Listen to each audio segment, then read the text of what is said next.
सिद्धि की शादी के बाद वो ससुराल चली जाती है। पीछे रह जाती है भाभी रानी। सिद्धि के ससुराल जाते ही भाभी कहती है, अरे वाह जी वाह, सारे कपड़े मेरे। हाय रे पैंट, अरे वाह वाह, मजा आ जाएगा। अरे ये सिद्धि की अलमारी के सामने खड़े होकर क्या बड़बड़ा रही है? जाकर देख मेहमानों को विदाई की मिठाई मिली कि नहीं।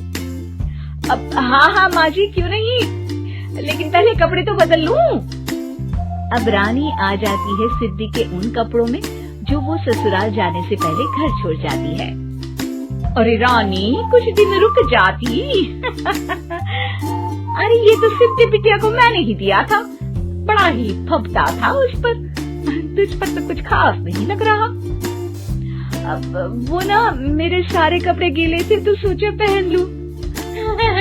वैसे भी सिद्धि को कौन सा दिन पुराने आउटडेटेड कपड़ों को पहनना है। वैसे भी ये सूट तो मैंने तभी पहना था, वैसे खास है भी नहीं ये। हाँ ठीक है, लेकिन ना मेरी सिद्धि पर तो जमता था। सारे मेहमान चले जाते हैं और सिद्धि ससुराल से मायके पहली बार आती है। अपना घर, अपना कमरा, अपनी अलमारी। ये बोलकर जैसे ही सिद्धि अलमारी खोलती है तो सामने उसके कपड़ों की जगह कुछ और ही रखा होता है। माँ, जरा कमरे में तो आना।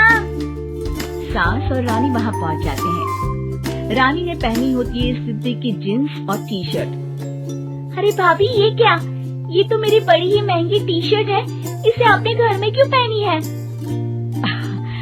अरे बहुत मिलती है दीदी ये चौक की मार्केट में, 150 में। ओ भाभी प्लीज, ये एरोपोस्टल है, 2000 की एक टी शर्ट। ओहो, 2000 में तो दीदी 4 साड़ी आ जाए। अब क्या बोलूं? भाभी, ये मेरी अलमारी में छोटू के कपड़े, तो मेरे कपड़े कहाँ हैं? मेरी अलमारी में? अब दीदी आपको कौन से पुराने कपड़े पहनने थे? माना भाभी, लेकिन मैं जब घर आती तो यही सब पहनती ना। अरे तुम तो बड़ी कंजूस हो दीदी।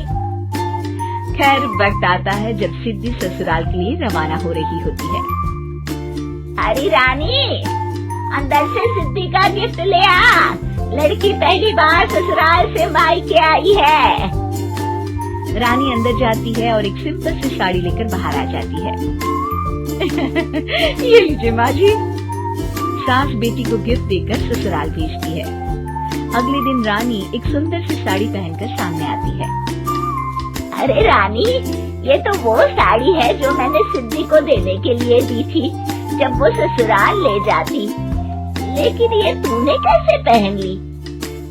अरे माँ जी, ये साड़ी तो मुझे बहुत पहले से ही पसंद थी, लेकिन चिंता ना करिए, मैंने सिद्धि के लिए भी अच्छी सी साड़ी दी है। हाँ। तभी सिद्धि का फोन आता है।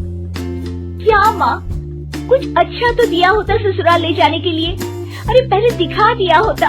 ये चमकते हुए पैकेट में नौकरानी वाली साड़ी मत दिया करो माँ। अरे बेटे, वो तेरी भाभी ने ना गलती से उससे पैकेट बदल गया। हाँ, मैं कल ही तेरे भाई के हाथ से तेरा वाला पैकेट भेज दूंगी। अरे रहने दो माँ, आई एम श्योर भाभी ने अभी वही साड़ी पहनी होगी जो तुमने मेरे लिए रखी थी। तुम तो समझ नहीं पाई उनको। खैर छोड़ो, मैं ज्यादा बोलती अच्छी नहीं लगती, रहने दो, आपको उन्हीं के साथ रहना है, फिर बात करेंगे। सास को रानी पर गुस्सा आ जाता है। वो उसके कमरे में जाती है जहाँ वो शादी का एल्बम देख रही होती है। रानी, मार्केट जाकर एक ऐसी ही साड़ी लेकर आ, कल प्रतीक जाकर सिद्धि के घर दे आएगा। अरे क्यों माँ जी, कितनी साड़ी देनी है दीदी को? यहाँ कोई सेल लगी है क्या? अरे चुप कर, मेरे बेटी के हिस्से की साड़ी खुद पहन ली, अब ज्यादा ज्ञान बांट रही है। एक दिन सिद्धि का फोन आता है। माँ, मेरी सास ने आप सबको खाने पर बुलाया है।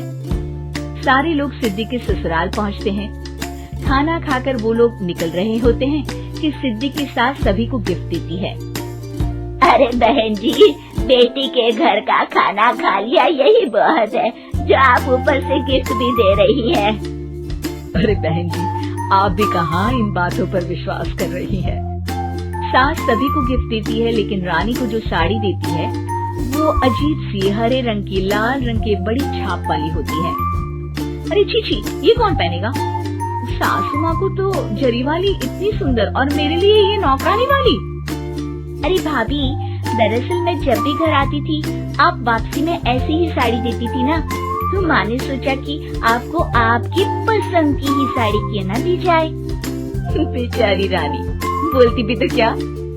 सिद्धि और सास रानी का चेहरा देखकर हंसने लगती है, तो रानी समझ जाती है कि अपने ही बिछाए जाल में वो फंस चुकी है।